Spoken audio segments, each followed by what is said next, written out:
Fantasy Author's Handbook on YouTube, finally. I'm Phil, welcome to my new channel. How has it taken me this long to get Fantasy Author's Handbook up on YouTube? That's crazy. I should have been here ages ago. In case you don't know, if you haven't been following along since 2009, Fantasy Author's Handbook is my blog about writing not just fantasy, but science fiction and horror, those three genres in particular, and fiction writing in general. So regardless of your genre, I think you're going to find some interesting stuff there. It's about writing, the sort of nitty-gritty of how to actually do it, how to put sentences together, how to punctuate dialogue and that kind of stuff.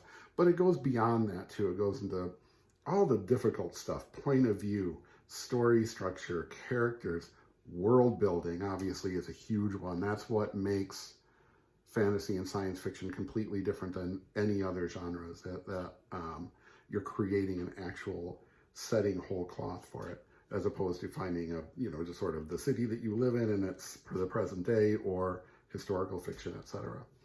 So basically everything, and by now, since 2009, with a weekly post every single Tuesday since then, I've covered a lot. A lot of it is, the first 5 years of it is in this book. I'm going to manage my glare the best I can here. This is the Best of Fantasy Author's Handbook, Volume 2, going from 2009 to 2013. So there's still 10 years of stuff after this to come, and more of these books to come too, and more books about writing from the Fantasy Author's Handbook imprint, of which this is the first. So, and also, listen, we're talking to authors here, right? If you have an opportunity to hold your book up in front of one or more people, do it. If not you, who? If not whenever you can, when, right? So of course I'm going to be holding up my own books, especially since, first of all, right, I want to sort of introduce myself to you. If you already know me or know of me, go ahead and skip this bit, but you should have a sense of who I am, actually. I have been in one capacity or another in the publishing business since 1986. That's a really, really long time, and you can see the evidence of all of that everywhere. I don't know. I mean, I'm still handsome. Okay. How did I start out? Well, back then, having just come out of college, I graduated from college in 1985. And I thought, well, I live in suburban Chicago. I went to kind of a state university. I thought going into that, I went to film school, basically. Thought, well, I'm 100% going to be the next Steven Spielberg. By the time I was done with that, I was not. I knew I was not going to be the next Steven Spielberg. Here it is many, many, many years later, and I'm not the next Steven Spielberg. But really what I found while I was studying film was that I was actually a writer. My concentration while I was in school really very quickly flipped from I'm going to be the director to I'm going to be the writer. That was what I concentrated on. And when I came out, I thought, I'm not in or anywhere near Hollywood. I don't really feel like I want to go in that direction. I had started writing short stories, had always been a reader, had always been, authors have always been sort of my heroes. I had a group of filmmakers that by then I looked who had, over that time had kind of graduated into the sort of artier filmmakers. But for me, it was always about the author, and it was always about the book. It was always about the story. So I started writing short stories and trying to send them out into the world. And of course, immediately got frustrated because you send them out into the world and you get, back in those days, in the mail, weeks or months later, you get a, photocopied letter saying, no thanks. And that just kept happening, of course. It wasn't some sort of instant success, obviously. And out of that frustration, and then I was also very, into punk rock at the time, and I got a hold of some of the punk fanzines like Maximum Rock and Roll back then, and looked at that and thought, ooh, what I should do, because I'm 21 years old and I'm just kind of anything is possible guy. I don't know if you are still that age, anything is possible.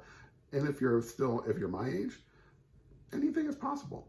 I thought, you know what I'm going to do is I'm going to take that kind of production value, which was to say cheap, and launch a magazine that would publish the stuff that I was writing, which of course were staggering works of massive genius, or so I thought.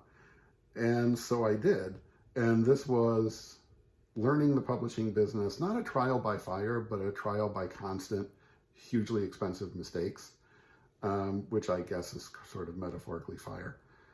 And this is the result. It was alternative fiction and poetry. This is the last issue published. Sorry about the glare. I'm not going to take it out. I only have 2 of these left. I have a box with the earlier 4 issues in it. This was, the crowning achievement. And then I just literally ran out of money. And in case you were wondering how to get to the point where you file for bankruptcy when you're like 24 years old, start a magazine in the pre-internet era. That'll get you there really quick. But anyway, this was the education in the publishing business, alternative fiction and poetry. You can't see the back because there's a board in it. I'm keeping this one nice because there's so few left. But, then, and again, I'm still at that point writing a lot of stuff. And when I first started that, not even knowing that they were out there, I was suddenly just threw myself into that mid-'80s zine culture. Again, just having no idea it was there when I started to do what a lot of other people were doing, thinking no one else was doing it. Sometimes just pure naivety can actually kind of work for you. But I started to get really plugged into that universe and started to get some of my own work published. I won't hold up some of those these magazines that I was publishing. I shouldn't do that because what the hell? They were magazines, man. People were working really hard on this stuff. A couple of photocopied sheets stapled together was like the first one that I had like a poem in and stuff like that. So I started writing a lot of short stories, poetry, and that stuff started to get published really all through the late 80s. And then I kind of shifted into, another sort of side love, which was the role-playing game. And I'm one of the original kind of nerds. First started playing D&D in 1978, and just lived in that all the way through high school, and generally speaking for really the rest of my life. But I started after alternative fiction and poetry getting into writing, doing freelance stuff for role-playing games. I got the cover shot with the adventure I wrote for Traveler in this issue of Traveler's Digest. Wrote this. I'm holding stuff up like too close to the camera in really weird glare situations. The Apparition source book for Mayfair Games Chill. Oh, look at my name on there. So famous. And started getting into a lot of that. And sent in a proposal for something that I called Greyhawk 2000 to TSR, which was still in Lake Geneva at the time. And apparently, and this is I found out much later, Jim Ward, who was running the RPG side, liked the idea and said, rather than kind of give this guy this freelance project, should we bring this all in-house? We can't, I guess, to his credit, he couldn't just steal it from me. So he talked to Brian Thompson, who was then in charge of the book publishing program there, and said, hey, I heard you have an opening, because Rob King, who you'll know as J. Robert King, you better know as J. Robert King, was brilliant, had just left as a book editor there. And so there I was, right? All of a sudden, I'm hired. This full D&D nerd, like, it was how I made it through high school. I mean, literally, it was what I did.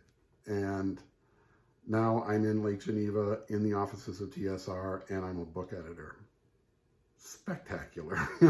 And I'm all of a sudden working with authors that I thought of as, like, Troy Denning. Like, wow. Like, I was reading his books before I started working there. And then we even, at one point later on, after TSR, in less than 2 years of my working there, was bought up by Wizards of the Coast that brought me out here to where I am now in the Seattle area. And we even took a run at Greyhawk 2000. This is a mock-up of a Greyhawk 2000 novel that was never written, that does not exist, was never for sale. This is just featured in one meeting, and in fact, inside, speaking of Troy Denning, it's actually one of his prison pen pad books that then art director extraordinaire Matt Adelsberger designed this just as a mock-up for a meeting. It existed only in one conversation inside. And it's really, you can feel this is really heavy because this is just a sticker. You know, you can buy those stickers to print over, and that's all it is that he very carefully stuck on the outside of Troy Denning Dark Sun book. It never really materialized. There was an article in Dragon and an adventure in Dungeon. And unfortunately, it pretty much stopped there. They all eventually stop, right? But in the meantime, I started, you know, writing some stuff too, and became the Forgotten Realms line editor. So you'll see my name on a bunch of anthologies like this one, collections of stories by single authors. This is one of the last projects I worked on at Wizards of the Coast before leaving in 2010. I wrote the 5th book in R.A. Salvatore's War of the Spider Queen series, was also the series editor and helped concept that. Really, there's the angle. He found the angle. Fantastic.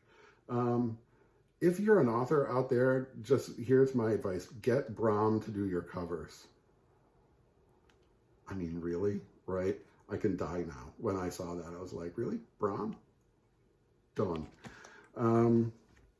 Wrote some more stuff. The Watercourse trilogy. I'm not going to talk about Baldur's Gate. We've talked about Baldur's Gate. Wrote one of the Dark Matter books as G.W. Turpa. Wrote 2 of the D&D books as T.H. Lane. I exist in many, many facets. There's so many different forms of Phil. I'm a multicolored, multi-dimensional creature. And then even a couple of short stories for the Magic anthologies. This was the one that I think I actually nailed because I had a lot of help from Jess LeBeau. I really, really like the story that I wrote in here. I also really, really like the one and only story that I wrote for Black Library, which is in Age of Legends. It's a Warhammer story. I really kind of dug it. And then since then, I won't show, I got them all like lined up right here. You can see them behind me, kind of. Then after leaving Wizards, I just sort of had this crisis of, I don't know that I'm definitely not gonna write tie-in stuff anymore. Like, let's have a forward progress, right? So I went back to those kind of alternative fiction and poetry roots, and now I've been writing a lot of short stories and poetry, getting those published. If you follow me on Twitter, I refuse to call it X or whatever it's called when you see this video. You'll see me shout out every once in a while, hey, I got a poem in this, and you know, little magazines, literary journals, etc. And after I left Wizards of the Coast, I really became a freelance editor, just went out on my own, writing, ghostwriting, and editing for, you know, sort of corporate or publishing clients and individual indie clients, which is really sort of the heart of what I do now. There will be links to all of that if you're curious about how that works or how to get in touch with me about that. But I also started, even just around the time that I was, you know, things were kind of moving me out of Wizards of the Coast. It's not a big mystery. There is no book publishing program there anymore. So it shouldn't be so big a surprise that the guy who was running it doesn't work there anymore. But even before I left, I had started working on this with my former boss, Peter Archer, who is now, or at that point, a editor at Adams Media. And he said, hey, you should write this book. And I said, hey, okay. And and in fact, the Fantasy Author's Handbook was the original title of this. And the blog was created to, like all good blogs should, certainly in 2009 should, was designed to promote this book. It has lived lives since then, but it was designed to be a companion to this book, which they decided, right, they being an editorial board that I wasn't involved in at Adams Media, that it should include science fiction too, because writing fantasy isn't, you can't do a whole book's worth on that. But anyway, I covered as much as I could. This is sort of my basic overview of everything you kind of need to know just to kind of get started writing fantasy, science fiction. There's stuff about world building in here, all sorts of stuff from Adams Media. This is still out there. This is still available wherever fine books are sold. It is indeed a fine book. Ignore the 6-step thing. That was another thing that they sort of said. People like step-by-step stuff. You don't write a book step-by-step. You just don't. You write it all over the place. You're doing things simultaneously. So that was just sort of a structure grafted on. Todd Lockwood cover that they got from him that was originally a Dragon magazine from a million years ago. I know it's retro. I'm choosing to use the word retro. After that, then writing monsters from Writer's Digest books. And this isn't everything again, right? There's all sorts of stuff going out there. This is me concentrating on monsters, which I adore. I love, love, love, love, love. You can see behind me a shelf if I go like this and try to figure out how my hand works. I collected D&D monster manuals like almost separately, right? Like I don't really have all of everything else from those editions, but I kept the monsters books. Just love monsters. And so this is everything you need to know to put a monster in your fantasy, science fiction, horror, storybook, screenplay, game, everything, right? Monsters are the best, writing monsters. And then again, finally back to the best of Fantasy Author's Handbook, where, collecting up these blog posts from all these last, since 2009, and more of these to come.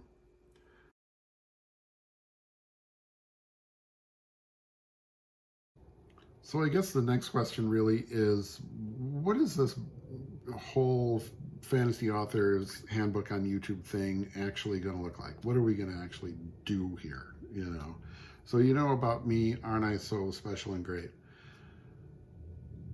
Here we're going to talk about writing. Obviously, we're going to talk about writing mostly fantasy, science fiction, and horror, but writing in general, that's what the blog has always been about. That's sort of what my life has been about for so long. But I think it's hard to sort of learn writing from a video. And that's why the blog with a B continues. And I hope everyone will follow that as well. Seeing the text, I think, really matters for writers. I'll give examples of text that you can read, and you see how the words connect with each other and so on. I think that's a little bit hard to do with just me talking. However, there's a lot of stuff still that we can talk about and that we will talk about on this YouTube channel. We'll talk about the book business in general, which is labyrinthine, mysterious, slow-moving, bizarre sometimes. It is a difficult business. I wouldn't be in any other one, but there's a lot there, right? And we'll talk about that. We'll talk about managing a career, beginning a career. We'll definitely talk about the writing itself, world building, plot, characters, all of that good stuff. So come here for that, for sure, right? And, it's going to be sort of whatever strikes me as being worth a short video. So I'm, and then, of course, comment below, right? And like I do, I try as best I can to keep Fantasy Authors Handbook, the blog, and will continue to do that on the YouTube channel, as positive as I can.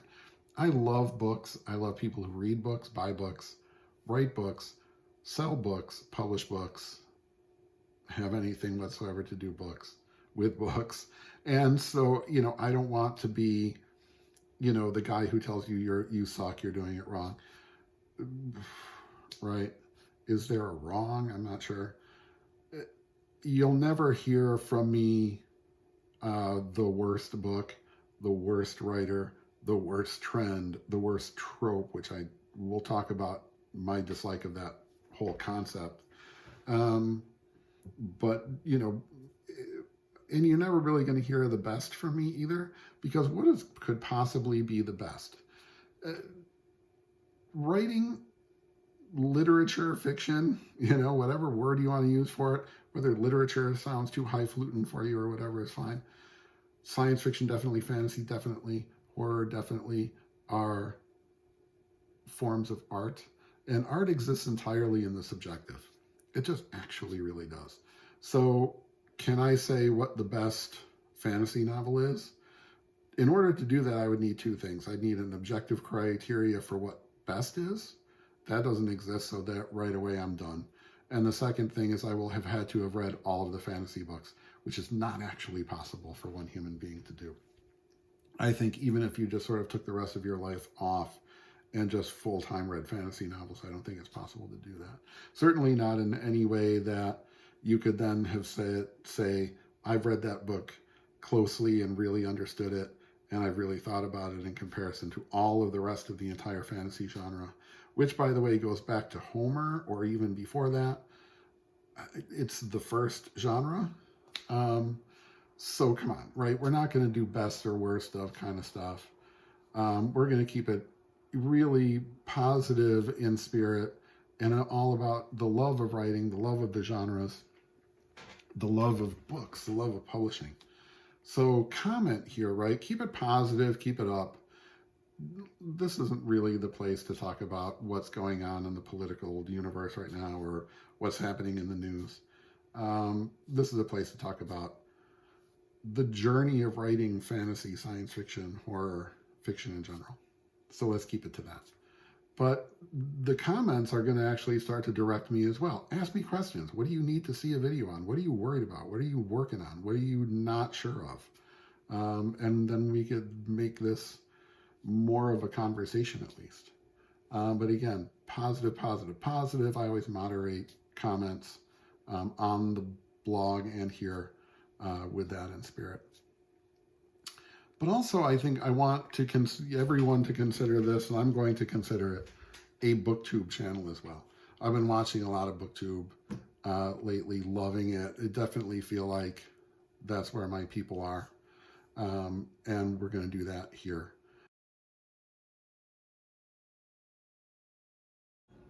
Okay, I guess that's just about it for the very first video here on the Fantasy Authors Handbook YouTube channel. I hope really just the first of many. And again, we're going to talk about writing, fantasy, science fiction, horror, fiction in general. We're also going to do, coming up real soon, there's going to be some more kind of booktubey stuff, like what I'm reading right now, and a huge 4-part, or even maybe might have to cut it up into more than 4 parts, giant mega eBay book haul. So lots of fun stuff going on. So keep it, you know, this is a YouTube video. You know the drill. Like, go on. Well, you don't like it, you gotta like it. Just, you know, the button kind of even looks like that. That's really close up and terrible. Like, comment for sure, ask questions, thoughts, anything that's positive. And subscribe. You gotta subscribe. Subscribing is 100% free, and when I say 100% free, I mean there's no Patreon, there's no memberships, there's no secret club, there's no extra kind of mystery content that you have to pay for. This is it.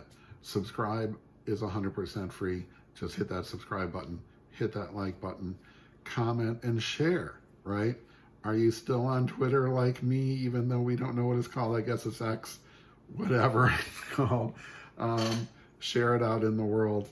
Let people know that I'm here, because I'm here. We're here. Let's be here together. Thanks, everybody, and I will see you real soon here on the brand new Fantasy Authors Handbook YouTube channel. Bye-bye.